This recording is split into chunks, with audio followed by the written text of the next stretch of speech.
He has spoken on the topics faith, family and freedom in Cuba, Belgium, Brazil, Congo, UK and all over the USA to crowds from 14 to 40,000. International leadership speaker, trainer and coach. Author of Learn to Raw Leadership, Attitude Hack, Live a More Excellent Life, 5 Battle Strategies of a Victorious Warrior. 2021 President's Lifetime Achievement Award recipient. Founding partner of the John Maxwell team. Toastmaster International Speech Competition semi-finalist. Founder of Tell It Like It Is TV, ThatGuyRocks.com and ThatGuySpeaks.com. Creator of Story Power TV, Transforming Grace TV, and Leading Leaders Podcast. Producer of 4 TV programs and podcasts for Liftable TV and World Trumpet Television as well as multiple social media channels. Please help me welcome J Loren Norris. My friend really is a great guy. He's an intelligent guy. He's got a high IQ. He's a chemist. He's crafty. He comes up with all kinds of great ideas. You know what he isn't? He's not a structural engineer. And I know this because on more than one occasion, the projects that we've done together, frankly, they failed. They failed because we had a difference of opinions on how something should go together, but since neither one of us are qualified to be structural engineers, we just pick one of those two ways. We come up with a plan and we make it happen and later realize, well, we should have done it the other way or a different way. But that's true in every business.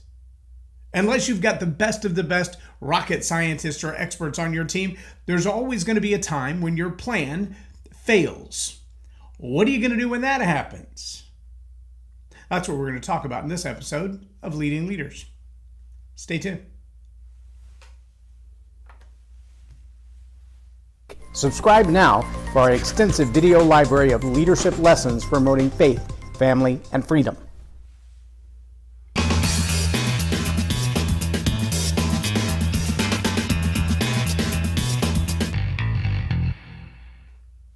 I'm J Loren Norris with Leading Leaders Podcast, and I can tell you there have been many a times that I had what I thought was a perfectly solid plan. Well crafted, well constructed. We've thought through every particular angle. Everything that could go wrong, we've already figured it out. We know what it's going to be. Whether that's launching your business and you have an idea where you're going to sell and what you're going to sell. Just recently during the eclipse, one of my boys decided, hey, I'm going to go set up on the side of the road where all these other merchandise people set up and where all the vendor booths are set up, and I'm going to sell eclipse sunglasses. $5, no big deal, right? Got 500 of them, got plenty to sell. There should be some money to make there. Until you set up in a little town where the Chamber of Commerce and the Visitors Bureau are giving them away to people. And the local radio station, giving them away. They all have their own.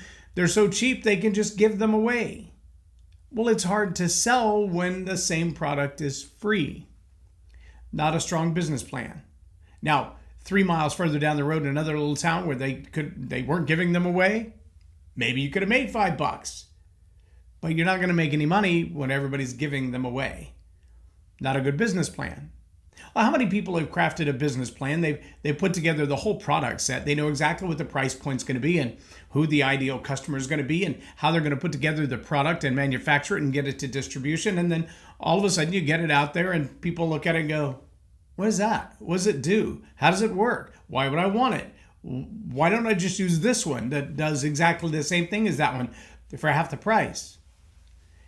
And it's amazing how far down the road one can go when ego and narcissism are the driving characteristics of the leader. Not flexibility, not agility, not deference, not the ability to look at themselves and go, maybe I'm wrong. Right? Chances are I've done my homework, I've done my research, I know what I'm talking about. But there's also a chance that somebody's done a little more research, done a little more homework, or maybe even they've even headed out in this direction before and they've come back because it wasn't as good a place as we thought. You know, one of the stories in my first book, Live a More Excellent Life, talks about when I came over a hill in the dark. It was about 11 o'clock at night. And as I came over the hill, I see this just dark spot in the highway. I mean, it was like an eerie black hole in the highway, like there was nothing there. I mean, it wasn't even the reflection of the highway. It was just like nothing was there. It was so bizarre, like a big hole. But just before I got to that, there were these little white crosses driven into the grass. And all those white crosses lined up. As my headlights lit up on them on my motorcycle, I thought, what an interesting place in the middle of nowhere to have multiple white crosses. Usually that's a sign that someone maybe lost their life in this place on this highway. And I didn't put two and two together fast enough to realize that what looked like a black hole, just absence of anything in the middle of the road, might be an indication of something else. And then at the last second, two glaring brake lights came on in this hulk of a van sitting in the middle of the road. And I locked up my brakes and came to a stop about 2 feet from hitting it. And as the wind noise and exhaust noise of my bike began to fade away, I could see this was a van parked in the middle of the highway. I'm thinking, what kind of stupid choice was that? But then I also realized I'm seeing off to the left of the van just little tiny flashes. And as I lean around, I realize those little flashes are actually the park lights of a car on the other side of the road. And between us, an old rusty train clacking away. The train is so long, the engine can't even be heard. The only thing you can hear now is as the train ran over the seams of the steel rails. Now, if it hadn't been for that van stepping on their brakes and lighting up the night with their brake lights, I probably would have smashed right into the side of that train, because by the time I would have seen that rusty train, that absence of light reflecting, my brain wouldn't have been able to figure out exactly what it was. I had a plan. I was just cruising down the highway, singing along with the radio. I was good to go. Until a train decided to park itself, well, for all intents and purposes, a 20-mile long train taking up the entire roadway. No crossing arms, no blinking lights, no bing, bing, bing, nothing. Just a train on a road in the dark. Now, at what point was I supposed to decide it's a bad idea to cruise down this hill at highway speed, not taking any precautions? Well, probably about the time I saw the first white cross. Yeah. See, those are there for a reason.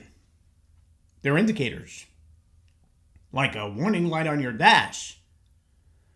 You probably should pay attention. Now I'm going to ask you this: in your business, in your relationships, in your own research, have you come across the white crosses, if you will, of potential failure? Those relationships that all the warning signs are going off that you can't trust this person, and yet you continue to stay around them? All the mistakes that have been made in your life and in theirs, they're pretty evident. They're glaring. They're like the little white crosses glowing in the dark, and you're thinking, I don't see that.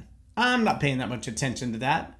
And then the next thing that happens is devastating, catastrophic, potentially relationship ending, career ending, business ending, life ending, because you didn't pay any attention. I was standing in the parking lot at my friend's warehouse where we'd been working on a project together. He said, I'm just going to run to town and run a couple of errands. I'll be back. When I get back, we'll do X, Y, and Z in the next phase of our process. Well, we were working on our mobile podcast booth, the mobile studio that we use now for Story Power TV. And it has these 3 giant plates of 1-inch thick Lexan. Each one of them weighs probably 225 pounds. Each section. There's 3 of them because the whole window is 10 feet long and 6 feet high. And we had seamed them together, and we had put them in the frame, and we had locked in place the bottom part of the frame on a piano hinge. We had put in place the frame up the sides, but we hadn't quite screwed it all in yet. We had a steel plate across the top, and in his assessment, that steel plate with 20 rivets in it, holding this close to 700 pounds of Lexan, was going to be sufficient to keep it in there. And I said, I really think we should have extended the steel plates out far enough to have like tabs on either side with some 2-inch bolts in it, because we're not just talking about the weight of the window while it's sitting still, but what if the doors are open on the other side, the wind blows through? What if we're driving down the highway and the lift coming around the trailer, the wind creates a suction like it does in the bed of your truck when things start to swirl around? What if that happens on the side of the trailer where the windows are and it sucks the windows out and they fall on somebody's car? Because that could be catastrophic. I mean, somebody could get hurt or get dead. And I don't want that to happen, especially while I'm pulling it down the road. And he said, no, it's got 20 rivets. And I'm like, but aren't those aluminum? He said, no, they're steel rivets. And I'm like, really? They make steel rivets? He said, yeah, these are the high quality industrial ones, and there's 20 of them. I mean, they're spaced out. And so we argued about it, and we yelled about it, and we fought about it, and we left it with rivets. And while he was gone to town, we'd been working on the flooring as well. So he had taken everything out, and we were laying the new vinyl inside, and he left the doors open. And a gust of wind came and blew one of the doors wide open. They're big, giant 5-foot barn doors, and both doors blew open. And while I was standing beside the trailer painting the trim around the outside of this window we had just installed, I turned around to grab more paint, and 2 of those panels fell in the middle of my back. Oh, it left some marks. I don't think they're permanent marks, but it left some marks. Bruises, cuts, scrapes from my hairline to about the middle of my back. And I was standing there like an inverted Spider-Man, trying to hold it up, trying to push it back in. The wind still pushing it from the other side. The weight of it was just more than I can handle. 500 pounds, trying to do a back press with it, it was just impossible. Finally, I kind of turned and maneuvered to get myself out of the way and try not to break. This is not cheap stuff. Try not to break this Lexan. And I let it down as gently as I could. One fell and cracked anyway, but we were able to use it. But when he came back, I said, I got to show you these pictures. And I couldn't put it back up in there by myself. And so he had to help me put it back up in there, and we tried to re-seam it. And the next thing we did, we put all the bolts down the side, not rivets, bolts. And then we put 2 giant bolts. They're like 1 inch in diameter with giant nuts on them on the inside with steel tabs. And there's 4 of them that hold that window in at the top now. And yeah, that trailer's been up and down the highway many times now, 60, 70 miles an hour. It doesn't bother that trailer at all. We move it around all the time and use it for various events. And people kind of look at it and go, that's an unusual tool, but it does what it does. We have a business plan for it. And when we first bought that trailer, it had a stage on it. And it was a great business plan. It paid for itself probably 20 times over in the first 3 years that we had it. I mean, it made more money doing events than we paid for it and all the sound equipment in it. And then I watched at an event, a mom put her kid on that stage who was probably 18 months, maybe 2 years old, and then back away to take a picture of her kid on that stage with her cell phone. Now, what does an 18-month-old do when mom backs away? Well, they follow. That baby was half a step from a 50-inch faceplant. A height almost 3 times as tall as the kid. And I said, nope, not no more. And we took the stage off and made it a window instead. Those moments are exactly what I'm talking about when you have a business plan and it doesn't come together the way you want. When you have a plan, a structural plan, an engineering plan, a design plan, a product development plan, a hiring goal, a sales strategy, a marketing tactic, and you put all those things together, you're like, this is genius. It's going to work. I'm going to make millions. And then the Mike Tyson effect kicks in. Mike Tyson's philosophy is everybody has a plan until they get punched in the mouth. And you can see the number of people who get in the boxing ring with Mike Tyson. Just go back and watch in his heyday in the late 80s, and you see a guy who he's got punching power that can knock people literally off their feet. A combination that most people, they know it's coming and they can't stop it. Just a dangerous, dangerous fighter. Fought in the ring in his early days with a lot of rage. And people are like, well, what's your plan? He's like, knock his head off. They're like, no, seriously, what's your plan? How do you plan to defeat his strategy? He said, look, everybody's got a plan until they get punched in the mouth. Most people have no idea how hard Mike Tyson hits until he hits them. And you can see it on their face the first time he hits them. They're like, whoa, where'd that come from? Nobody else hits that hard. It's a big deal. Life does the same thing in your leadership. You have all this strategy and all this plan. You've done all the physics on it. You know exactly how it's going to work, and then you do it, and it doesn't work. You add that extra person to your team because you think that's going to make up the difference, and you realize they're not an accelerator. They're an anchor. They're not helping me move forward. They're slowing me down. Now, I have to tell you, in my life, I wouldn't say I'm impetuous, but I am sometimes a little spontaneous. And for 30 years, I've had one person in my life that's really good about throwing on the brakes, going, I don't think so. And it's kind of like the Tim the Toolman Taylor and his friend Al Borland, when Tim would come up with a genius idea and everybody in the audience was like, no, Tim, don't do that. And Al Borland would be like, I don't think so, Tim. And see, I have a Karen. I don't have a Al Borland, but I have a Karen. And my Karen has been here for 30 years. And there are times that I come up with these great ideas. And she's like, no. If you're doing it alone, because I'm not going to participate in that. I think one of my best ideas was when we had our kids business and we were entertaining kids every weekend, so 500 to 700 kids, sometimes as low as 250, but sometimes as many as 700 kids in one location over a weekend. Well, one of the ways that I loved to market that was to get out in the community during the day, just let people know. We'd hand out flyers, we'd hand out posters.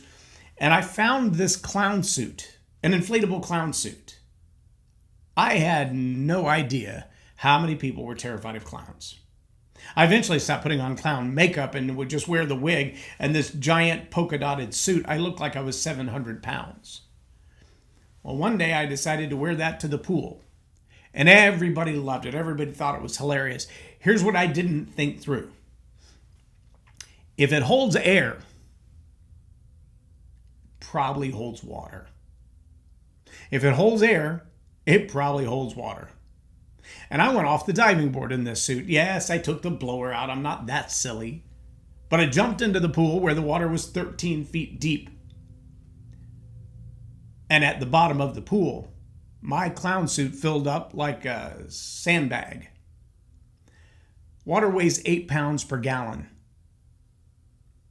That was a heavy suit. And as I got to the top, my deltoids were burning from trying to push myself to the top. I couldn't push off the bottom, not at 13 feet. I couldn't walk far enough holding my breath to get to the shallow end. And when I finally got to the top and got my hands to the rail, I was out of breath, my deltoids were burning, and I was almost in panic mode. And I looked up at this lifeguard who looked like a middle school cheerleader. She might have been 15. She was all of 65 pounds, dripping wet. And she looked at me laughing and said, I thought you were just clowning around. And all I could say was, well, I guess so. Because there's no way in the world that little girl would have pulled me out of the water anyway. I'm not sure she could have pulled me out without the clown suit. That was a bad idea. I don't think my Karen thought through how bad an idea that was. She just thought it was a bad idea to wear the clown suit to the swimming pool, like when I wanted to wear my gorilla suit to the movie theater. She was all hip for going to the movie until I put on my suit, and she's like, nope, I am not going. If you're wearing that, I'm staying home. I'm like, what, are you embarrassed by my suit? She's like, no, but sitting in a dark place in a gorilla suit's probably not a good idea. So instead, my daughter dressed as a banana, and we went to Walmart. And we had a blast until somebody who apparently is afraid of gorillas as much as they're afraid of clowns, who'd have thought, called the police on me, and we had a nice little chat. I didn't get a ticket or arrested, but I'm impetuous. I'm spontaneous. I come up with wild ideas. And see, this ability to be agile in business as a leader means sometimes you're going to come up with bad ideas as much as you come up with good ideas. But there's this little thing called deference. It's married to agility. It's married to the idea of being flexible enough to go, okay, I was wrong. Or that's a better idea. Or maybe I haven't thought it completely through. And instead of taking your plan to the point where you get punched in the mouth and then going, oh, that was a bad plan, you begin to look in relationships around you. You look in other research material, other personalities, a board of advisors. Many consultants makes one wise. It doesn't make you wiser, but having all those consultants, that's wise. more people that will speak into your life and go, yeah, bad idea. Or it's a good idea, but it needs this one tweak.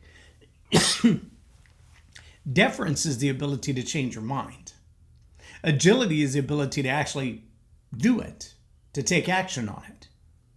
So if you have the ability to defer to someone else who has done more research, done more homework, has a plan, the someone who recognized the white crosses before they hit the train,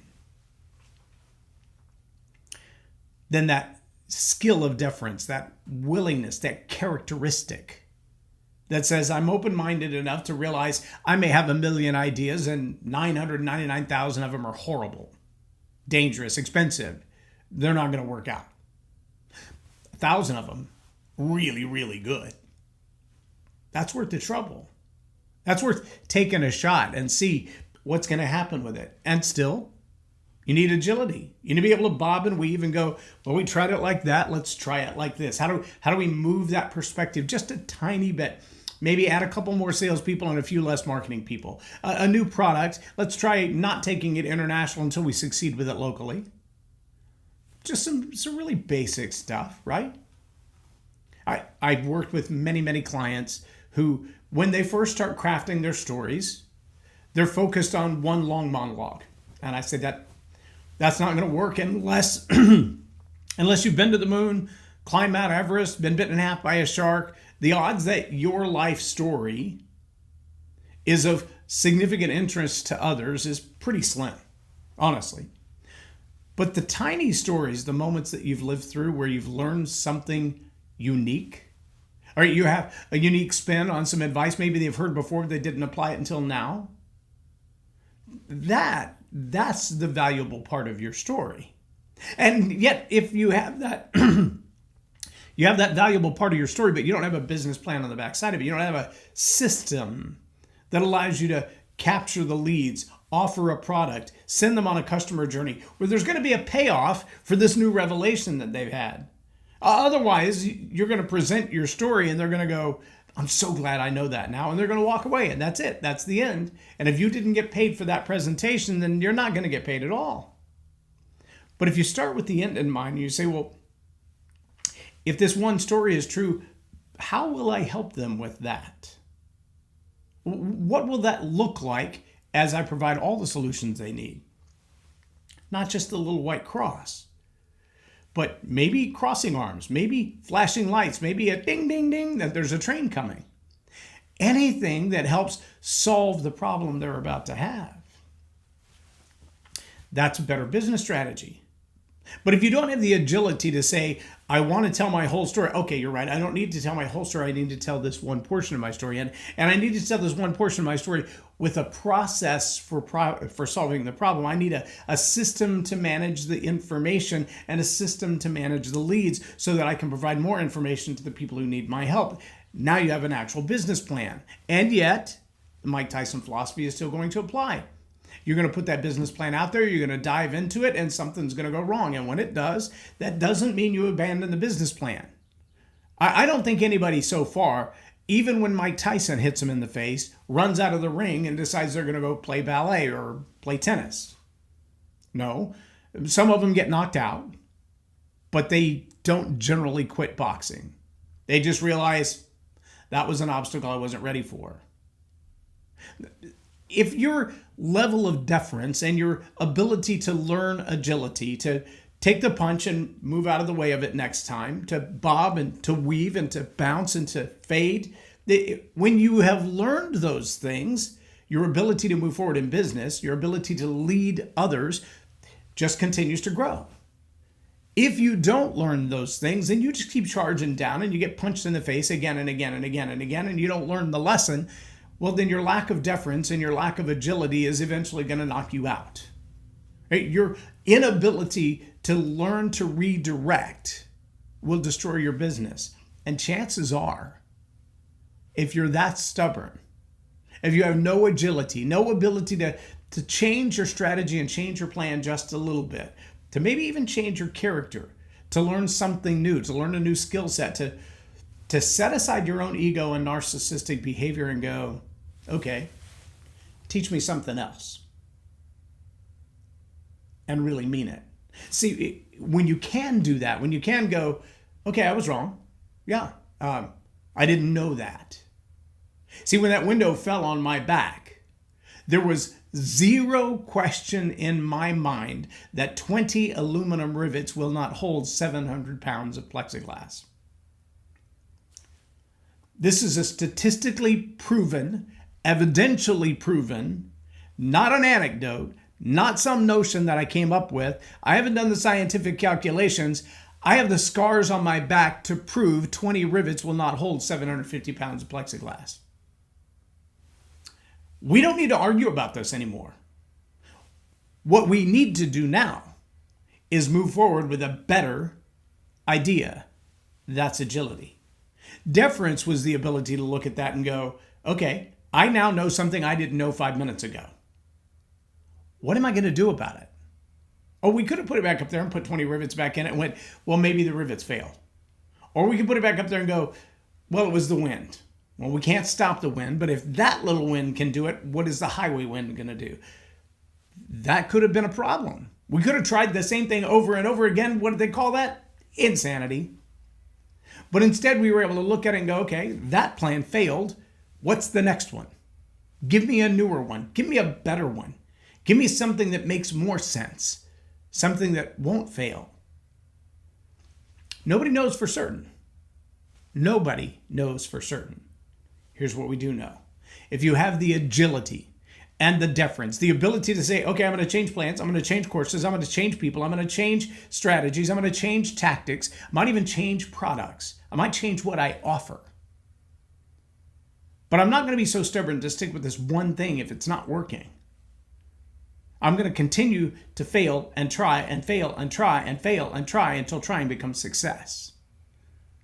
That's persistence. That's how you win. But you got to be willing to be agile. You got to be willing to defer and go, I thought I had the best plan. Obviously I was wrong. Somebody give me a better one. And sometimes maturity, agility says you listen for that better plan before you pay the consequences of your own failure. Maybe you should have asked somebody else to start with. If you haven't yet, start now. It's a good idea. Defer your ideas to a group of other people who might give you some better ideas, or at least poke holes in the theories that you have. It's a good practice. That's agility. Requires deference. It'll make you a better leader. You should try it. I'm J Loren Norris with Leading Leaders Podcast for Tell It Like It Is TV. Have a blessed day. Loren is a master teacher on storytelling, and I learned so much. I'm really going to have to sit down and go back through everything, and I think I might have to have some more coffees with Loren, but it was totally worth my time, and I really highly recommend it if you're looking to grow your ministry, grow your business, grow your career. Loren will serve you well.